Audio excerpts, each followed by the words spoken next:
Thanks, everybody. It's really nice to be here. I want to thank Beth, and I want to thank Missy, and I want to thank Ann, and I'm sure I'm missing somebody's name, but it's really nice to be here.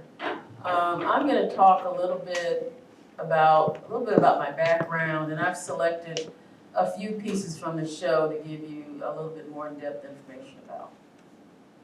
All right, and this is the first time I've given a presentation since COVID in person, so this is really nice. We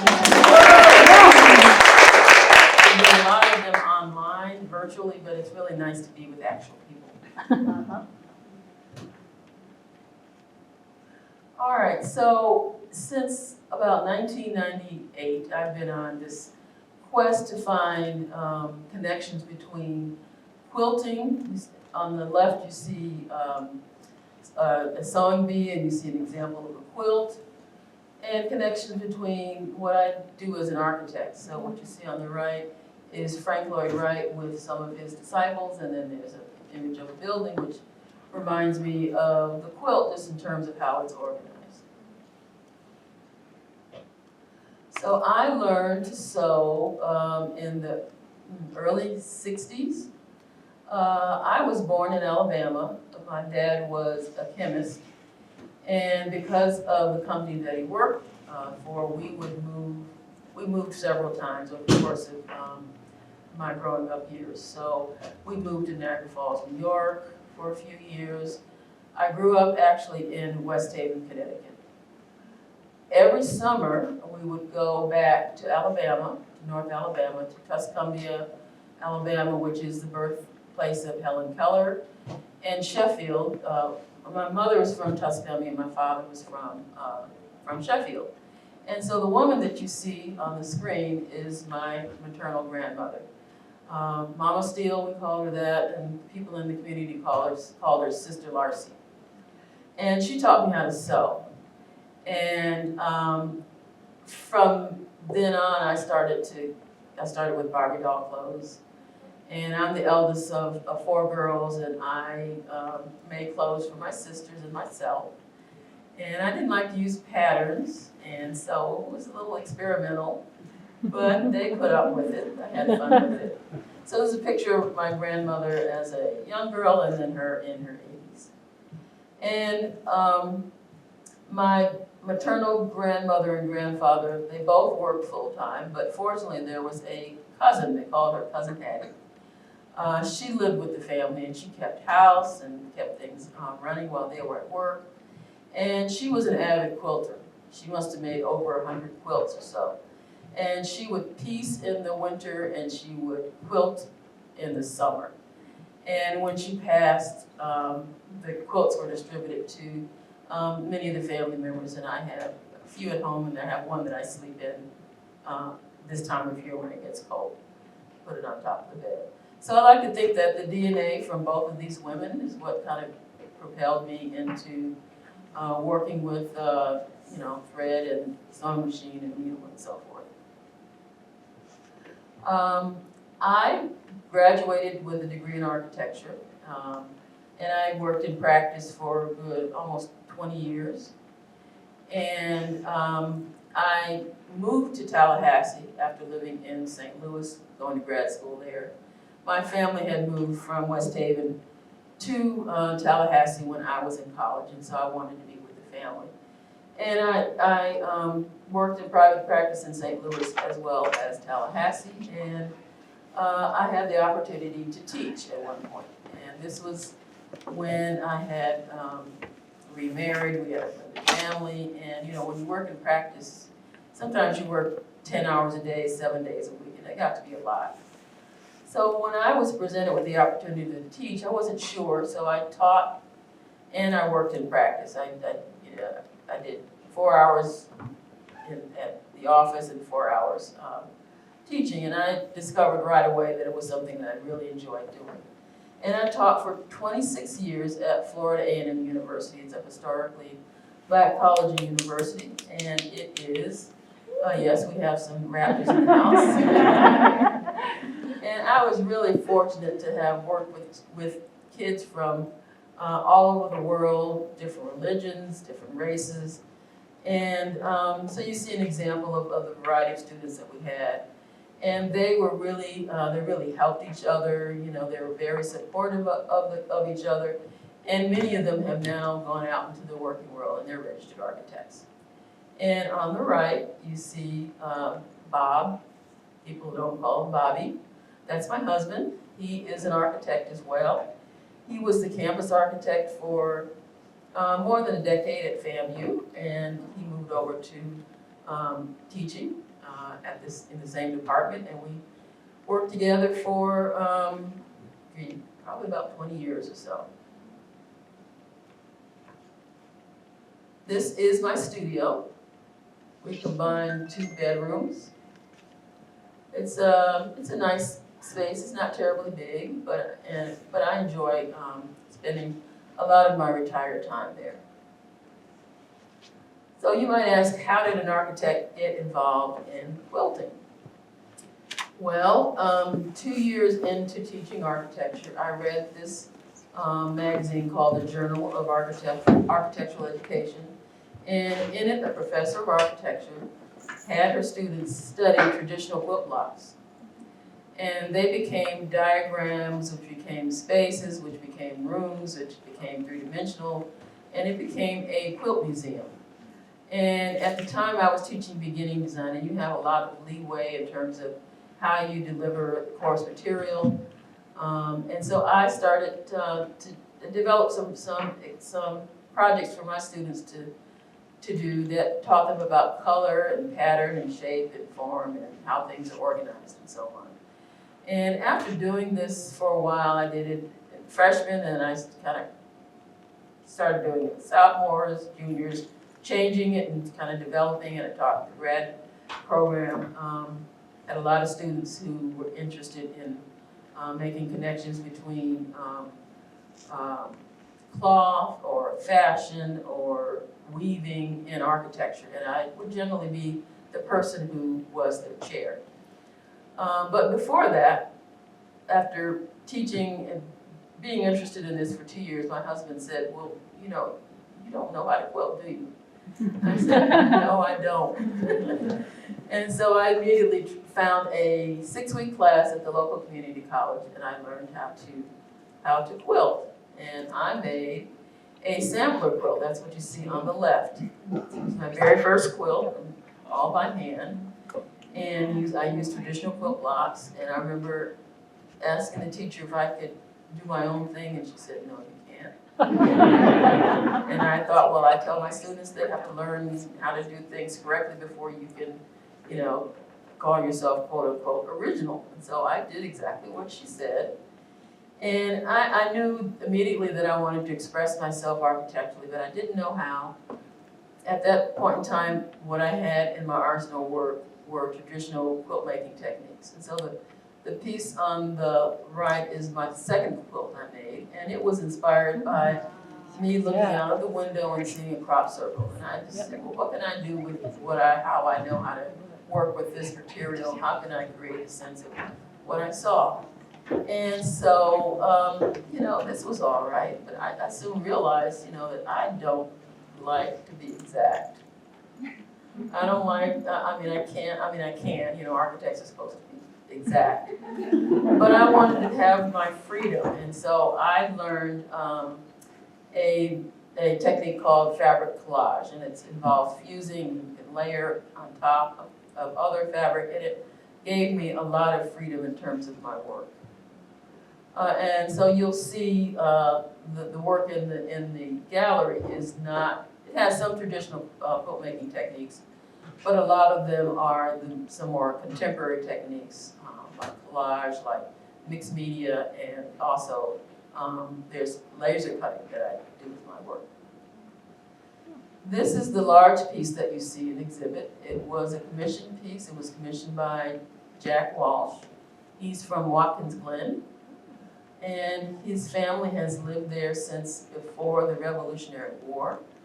And he owns a lot of land, and he owns this piece of property here and then all of this land. And this is a stream that has all these gorgeous, wonderful waterfalls that go down into this lake in that area. I don't remember the name of the lake.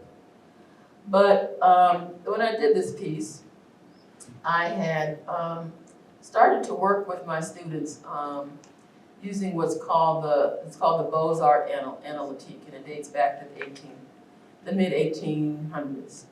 And it's a very formalized way, a classical way of designing architecture. But what it was really about was composing the drawings. I would say that the architecture was kind of cookie cutter. You know what the size of the columns are, how to space them, and so on. But they made these really beautiful washes, and so they had all these different ways of telling the story of the building. So if you look here, this arch, they laid on top of that this part of the archway. It became a portal to see a bigger view of the elevation of the building. And because their sheet was, whatever height that was, they cut a chunk out of the column and they collapsed it down. And they just used layering, they used scale, they used things that merged together to make this really gorgeous drawing to tell the public about the work of architecture. And this is really what these students were graded on, the compositions that I came up with. And I wanted to try and use that in my work. And you can see that how I did it in this particular project. So I use what they call scale. So this is the property. This is a smaller scale view of this. So I blew that up. My husband and I stayed in the cottage, which was right here, and then they had open space around it. This is that stream that I showed you right here. This is the lower lawn. This is what I call the upper lawn, and then there was this outdoor staircase that went up to this lawn. And on it were some things that were left over from some of his family members from days gone past. There was this pavilion that's one of his ancestors built. There's this bench that's one of these dots that is, it's not in the best condition, but it's meaningful to the family. So I included that in the composition. And if you were to, so I took an architectural drawing convention. It's called a site section. So if you were to take a big giant saw and cut through the earth, cut through the kind of right here, and remove this part of the earth and then look at it from the side, so you see the side of the building, that's what this is, that's grounding the bottom of the drawing. And so when you cut through the earth, I imagine these to be tectonic plates. And then I took, so you can see the trees here and here, and I sort of stylized the trees up here. Here is the river. You probably can't see the stream. Here it is cutting into the earth right there. And then I took this corner of the building and I rotated it and I placed it over here. And so I'm using what they call merging.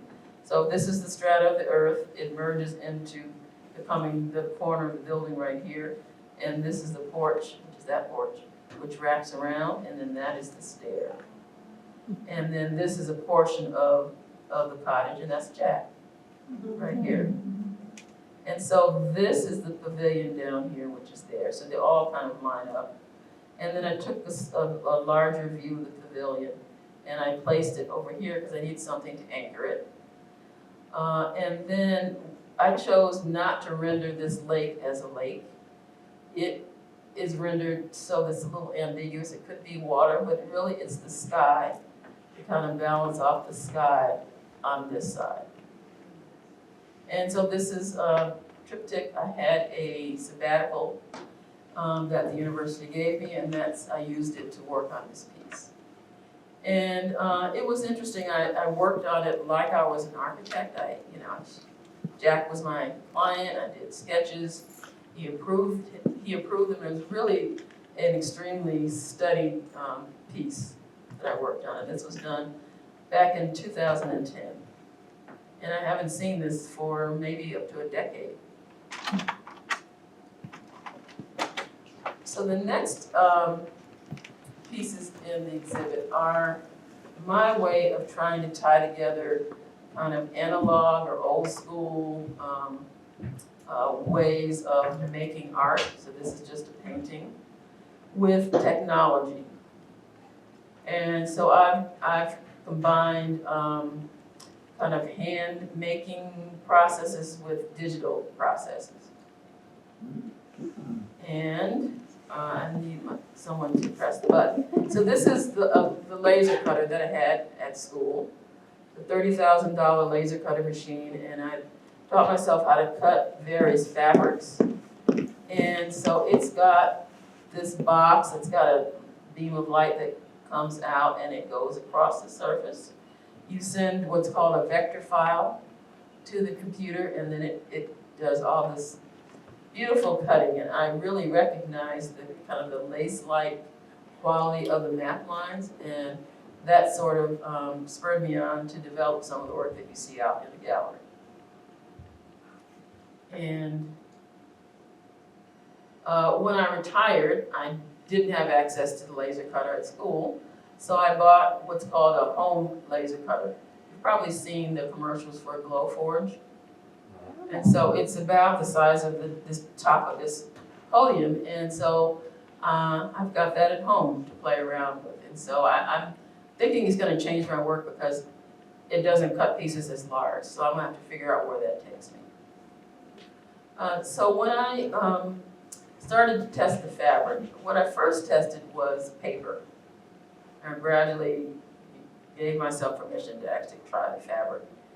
And I found an image of a cross-section through a banana stalk. And there's a function in Illustrator, it's called Live Trace for anybody who knows Illustrator. And you can make a simple line drawing and make it a vector file. And so it cut all these really beautiful, really fragile pieces of paper that I assembled together. So that's one of my early experiments. The piece that's called African Compound was me using the laser cutter to cut openings in the fabric. So I had this whole background without these lines that represent this is called African Compound. These are compound walls where, and this is based on a compound in the Cameroons. But what I did first was I assembled together a background that was the orange and the yellow. And then I made a file and I crossed my fingers and I said a prayer. And I set it on top of the laser cutter and I cut all these little openings in it. But I only cut partially through, so one part was still attached. So it was like a flap, a doorway. And if you look at the piece in the gallery, you'll see that you can open them up and inside is revealed some information about the Cameroons. So that was one of my early experiments. I taught a graduate level class where my students used the laser cutter to make panels that would divide a space. And this was the class sample that I made. It's hanging in the gallery. And what this is this is the shoreline of West Haven, Connecticut. It's right on the Atlantic Ocean. So this blue area in here is the Atlantic Ocean, and then these are the roads. And I decided not to show the land as an opaque fabric. I let the silver organza become the background so you could really, so the light could shine through. And I immediately knew that was something that I wanted to exploit in my work. I learned so much, and I had so much inspiration from my time teaching. And I don't think I would be doing what I'm doing now if I had not been at the university.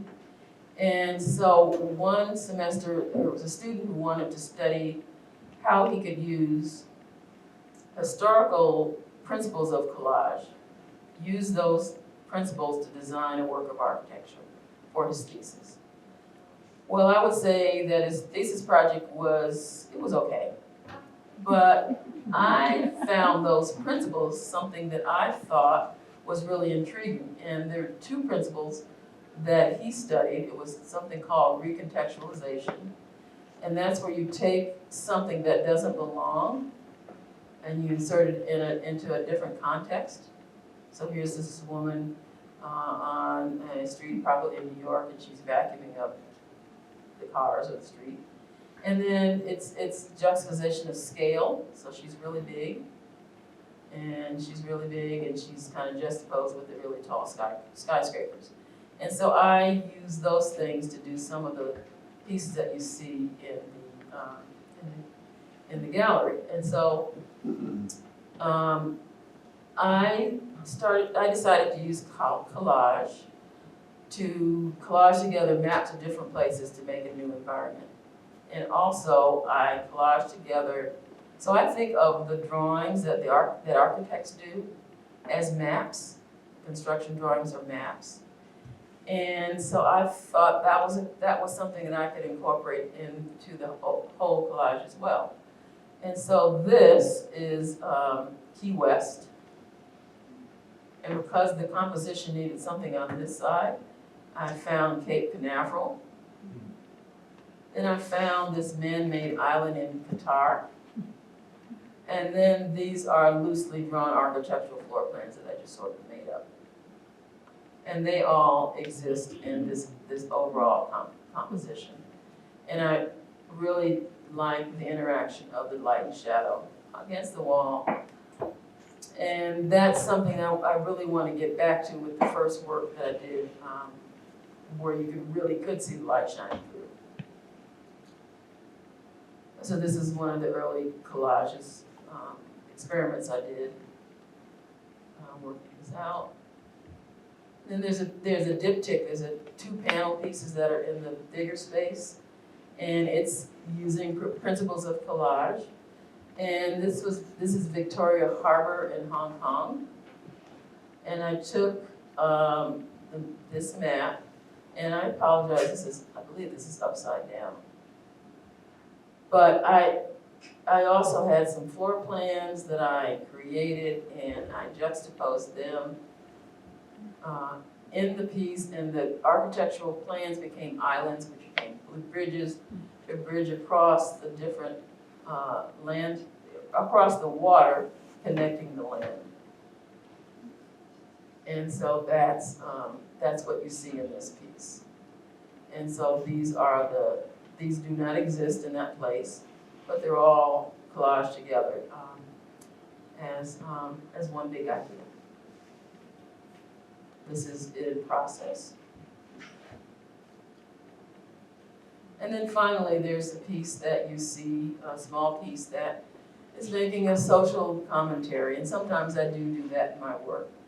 And I was really, really angry and really upset about what happened with George Floyd and what a particular person did at Lafayette Square that particular day, and I just felt like I wanted to do a piece that might look pretty when you look at it, but as you look closer, you start to see all the different aspects of the piece. And so this is you know who. This is one of the protesters. This is a map of Lafayette Square. If you look at it closely, there's text in there that's part of the Mueller report. Then I cut a hole in this background map, and that's the map of the place where he was killed. And then I got the police in the foreground, and these are some other protesters. And what I'm also using is, I'm using the Beaux-Arts analytique that I spoke of first in terms of how I organized this whole piece. So we can connect many different places on the web, all Valerie Goodwin art. Hope you'll look me up.